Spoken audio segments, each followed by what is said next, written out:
Okay, let's dive into this. Welcome to today's explainer.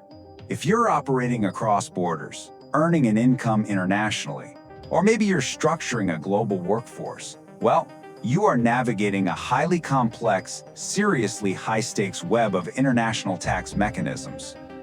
Get it right, and you absolutely optimize your global wealth.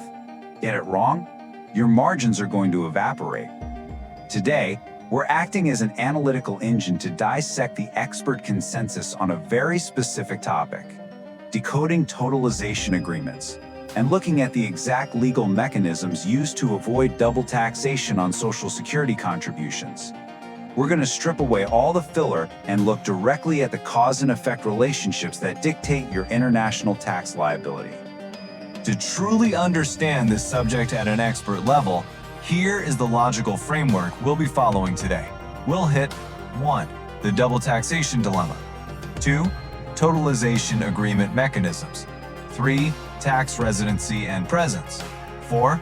Foreign earned income exclusions. 5. Housing exclusions and deductions. And finally, 6. Compliance and filing mandates. Alrighty, starting right off with Section 1, the double taxation dilemma. The structural overlap of jurisdictions. The very first core concept we really have to wrap our heads around is the severe financial risk embedded in overlapping global tax systems. You see, when people work across borders, they essentially step into a jurisdictional crossfire. And this brings us to a massive structural glitch: double taxation on Social Security.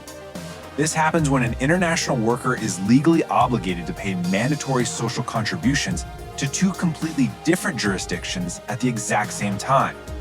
Think about a single banknote. We aren't talking about having two separate jobs in two different countries. We are talking about the exact same dollar or euro or yen being taxed twice by two completely independent sovereign tax nets. And remember, each of those nets is functioning exactly as it was designed to: capturing revenue. That number two jurisdictions, represents a tax burden that absolutely crushes unoptimized international income. When you combine Social Security taxes from a home country and a host country, the aggregate percentage that gets stripped out of a worker's gross earnings can literally neutralize the entire financial incentive of taking an international placement in the first place. Think about it. You don't pack up your life and move across the globe just to bring home less net income, right? It's a massive margin killer for sure, and that applies to self-employed expats and multinational corporations alike. So, what is the crucial point here? It's that this duplication is the absolute default state. If you cross a border and you start generating active income, and you make absolutely no strategic elections or legal interventions, you are going to face automatic tax duplication. The system does not just magically self-correct in your favor, it defaults to maximum liability. Moving into Section 2, Totalization Agreement Mechanisms, neutralizing the overlap. Okay, now that we understand the default penalty, how exactly do international tax experts neutralize this overlap? Well, the answer lies in highly specific legal instruments called totalization agreements. These are bilateral mechanisms, meaning they're negotiated directly between two specific jurisdictions. Their primary job is to exclusively dictate tax jurisdiction. It's really helpful to think of them as a jurisdictional shield. They establish a definitive rulebook that assigns Social Security taxation rights to one country and one country only. That legally prevents you from paying duplicate taxes on the exact same stream of income. And this brilliantly illustrates an implicit assumption we have to adopt right now. Your tax liability is entirely conditional. As expert analyses constantly point out, under the terms of a totalization agreement, a worker may or may not have to pay taxes to a specific country. It literally depends entirely on the exact text of the bilateral treaty between your specific home and host countries. There is no universal, one-size-fits-all global rule here. Let's break down this matrix methodically so we can analyze the cause and effect relationship between your physical location and the tax exposure that results from it. The operative variables here are your employment jurisdiction, your residency, and the agreement status. In those top two rows, if you're working between home and host country under an active agreement, great. the liability is successfully isolated to a single country. That'll be either your home or host depending on where you're a resident. But look closely at that bottom row. If you are a resident in a host country, but there is no active totalization agreement, so an inactive status, the result is immediate dual liability. That treaty is quite literally the only thing standing between you and double taxation. Let's jump to Section 3, Tax, Residency, and Presence, the operative variables. Now, these bilateral treaties, they don't just magically activate themselves. The absolute prerequisite for any foreign income exclusion or treaty protection is establishing what's called a tax home. This is a foundational, very strictly defined economic concept. It's not just where your family lives, or where you own a house, or where you plan to retire someday. It is the primary geographic base of your daily economic operations and employment. If your economic base hasn't legally shifted to the foreign jurisdiction, all those protective mechanisms, they just stay totally dormant. Once you've established a tax home, you have to pass one of two distinct legal tests to actually prove your residency. On one side, we have the physical presence test. This is rigid. It's a quantitative, completely unforgiving day count threshold. You either hit the exact number of required days on foreign soil, or you fail. And no, the tax authority really doesn't care if your flight was delayed by a day. On the other side is the Bona Fide Residence Test. This one is a qualitative evaluation. It looks at how deeply you're integrated, your visa status, your ties to the community, your legal intent to stay there. So you're looking at two very different legal paths to arrive at the exact same destination. Which brings up a non-obvious detail that trips up so many professionals. How exactly do different employment structures alter the application of these jurisdictional thresholds? Because the truth is, these rules do not apply uniformly to everyone. And that leads us perfectly into Section 4, Foreign Earned Income Exclusions, Actionable Applications, and Calculations. To really answer that question, we need to introduce the specific exclusion mechanisms that taxpayers actually use. This is where the theory turns into hard mathematical reality.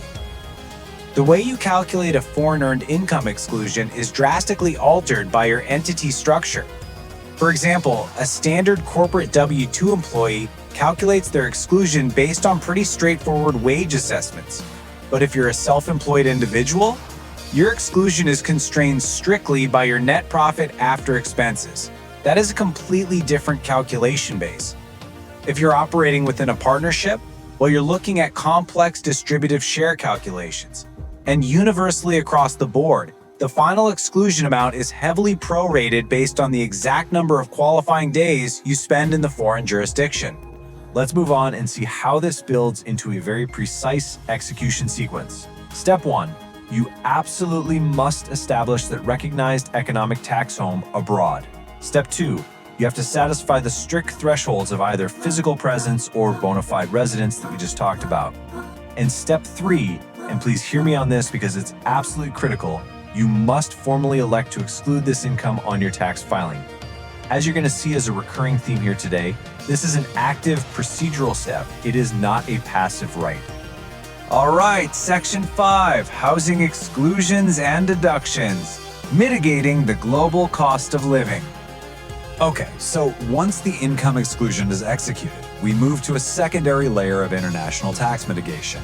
This one focuses specifically on the global cost of living, specifically your housing. And here we find a really crucial implicit assumption. Your employment status is what dictates the specific housing relief mechanism you are legally allowed to claim. If your housing is provided or paid for by an employer, you use the housing exclusion. But if you're covering those costs out of your own self-employment income, you are locked into utilizing the housing deduction. Confusing these two? Yeah, that's a rapid path straight to an audit. Furthermore, you really have to understand that these housing provisions are never, ever automatic. They have to be proactively elected. And they aren't just blank checks either. They have to be meticulously calculated against very specific geographic-based limits that are determined by tax authorities based on the real-world cost of living in your specific host city. Making passive assumptions here will absolutely result in forfeiting.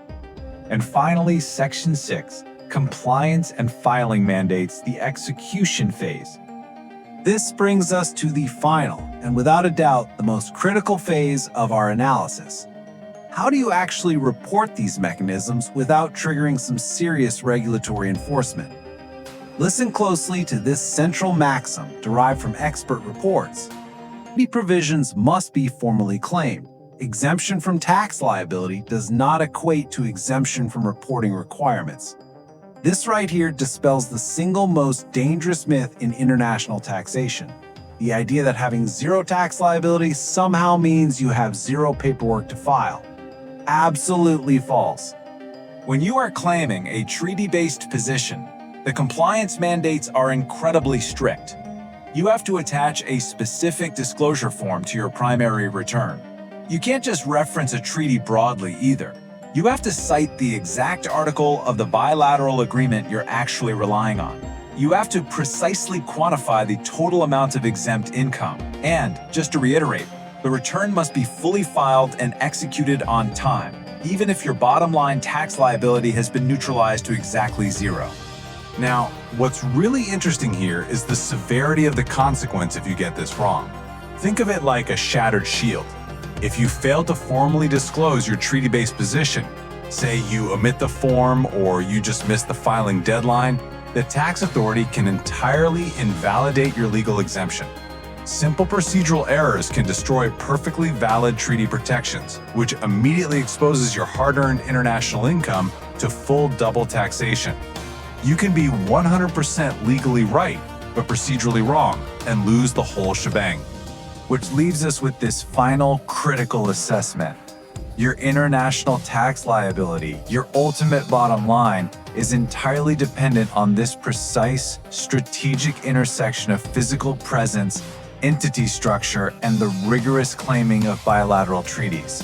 So ask yourself, are your current global operational variables legally optimized, or are they unnecessarily exposed to the default penalty of double taxation? Thank you so much for joining me on this deep dive in today's explainer. Review your structures, stay compliant out there, and we'll see you next time.